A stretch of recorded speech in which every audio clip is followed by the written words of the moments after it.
With your spouse, they should be the safest place anywhere with you. You should know that they are never going to hurt you. Well, we are in the kitchen with Mike and Diane, with Dan and Danielle. Right. And some great stuff there from Michael Jr. and his wife Ebony.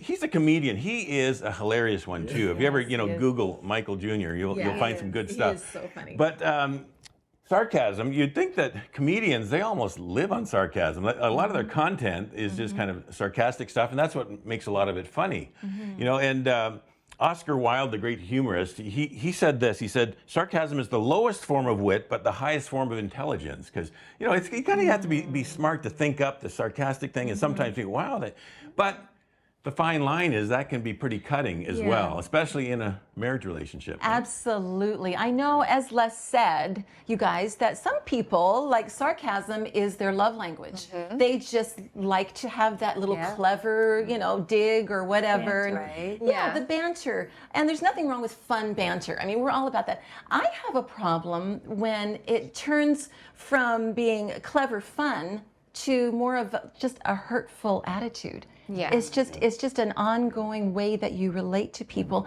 especially your spouse. I don't know. What do you guys think? There's a mean sarcasm and a playful sarcasm, and so many times that playful just kind of slides ever so slightly into that mean territory, and that's where we have to be careful of. Yeah, absolutely. That's good. Yeah. Dan and I come from totally different backgrounds when it comes to humor, our upbringing. So our family, my dad would make fun of himself often and we would join in. And my mom, still to this day, she loves when my sister and I get together and kind of poke fun at all of her little quirks and things like that. That would never happen in the Macaulay home, at least to the level that we did. It was like a love language for us. So early on, I discovered that the things that I meant in love and fun weren't always being received. I don't like. Right. That wasn't a love And- language for me at all. And so I had to adjust, and he had to adjust, and then we found our middle where we're both having fun, but no one is getting wounded, as they said. Yeah. Yeah, I like what he said. The interesting idea of like looking within and where is this coming from? What's making you talk that way? He said, does it give you some kind of elevation? So the idea of like you're above whoever it is, picking at their obvious flaws that are so obvious to me and everyone else. But then there's the other side too of looking at myself. Well, why am I so thin-skinned? Why does this thing bug me? And so sarcasm like brings that out. It kind of, I think, just shines a spotlight on both ends of the spectrum. Why does this bug me, and why do I feel the need to communicate that way? I think what Michael was really getting to the heart of it. That's good. That's good. While he was getting to the heart of it, when I think about this idea of sarcasm, most of us aren't as funny as we think we are. And so yes, so you can be sarcastic a little bit sometimes, but less is more, right? And I think there's a big part of here is why take the risk in this area? Yeah. Okay. If you really want to be funny and self-deprecation works beautifully, right? If you refer to yourself, you talk about yourself, whether it's sarcastic or self-deprecating, people enjoy that. And so they can enjoy it on your own behalf, right? And you can create that laughter. But oftentimes, too much sarcasm. I mean, Michael Jr. is funny, right? And so it's easy for him, and so he can talk about you can look into yourself and see what it is, and because he's funny, he's funny all the time. And but for most of us, I think very measured in this aspect, right? That's Don't be afraid to have fun, but very measured. And you know what? People who, to pick up your point, Mike, people who think they're clever with their sarcastic remarks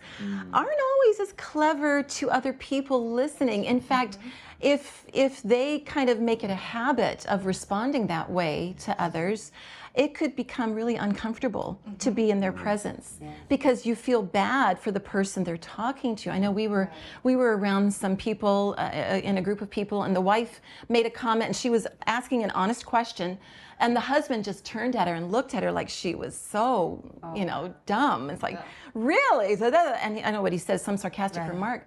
And I felt so bad for the wife. I thought she honestly was asking a question, but you turned it around because the way you answered her made you look really smart and clever, but it made her feel little and small. And so in marriage especially, I think we have to be really There's a careful. verse in Proverbs 26 that kind of relates to all of this, and it says, like a madman who throws firebrands, arrows, and death is the man who deceives his neighbor and says, oh, I'm only joking. Yes. Yes. Right? That is like kids say that, to avoid getting in trouble if they're making fun of something. Right. Oh, I was only joking. Yep. But jokes still hurt and still hit the heart. Yeah. Well, the Greek root, at the risk of bringing up the Greek of sarcasm, the word sarx, it means flesh, and so it talks of ripping into one's flesh, which sounds that could be pretty cutting, when you think. Literally. But the kind of the paradox is that it can hurt, but you're kind of laughing a bit because people are around maybe.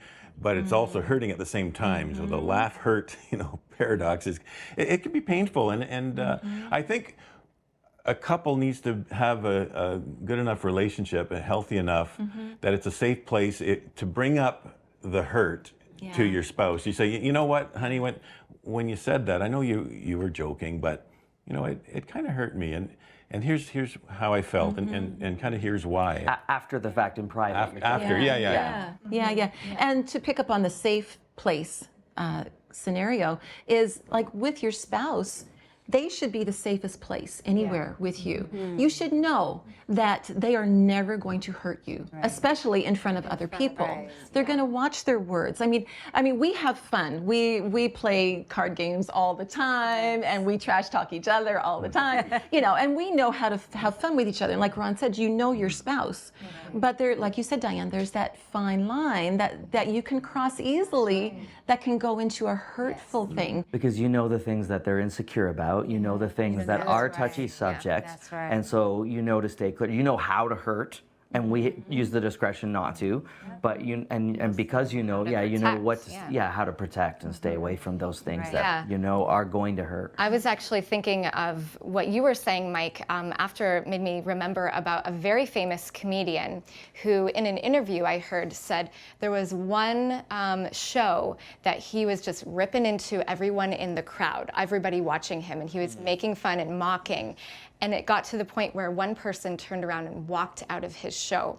And he said, after that point, I will never make any one of my fans feel that way again. I'm going to be self-deprecating. And that is actually when he rose to fame and became more successful. Right. And so I think that's how we can have success in our marriage. We don't need to pick on each other. Right. We need to protect each other. And I love that in this term that we use with joking all the time, and that's just. I was just joking, and really we'll find out that our partner many times is just joking. it's not. Yeah, so we say just choking in that respect, right? So just we need to maybe remove from our vocabulary as well. All right, this has been great, guys. Hey, we should get a TV show. No. Is that sarcastic? I don't know. Anyway, Maybe call it a Dead or Us. I don't know. Sounds good to me. stay with us. More to come. Yeah. Very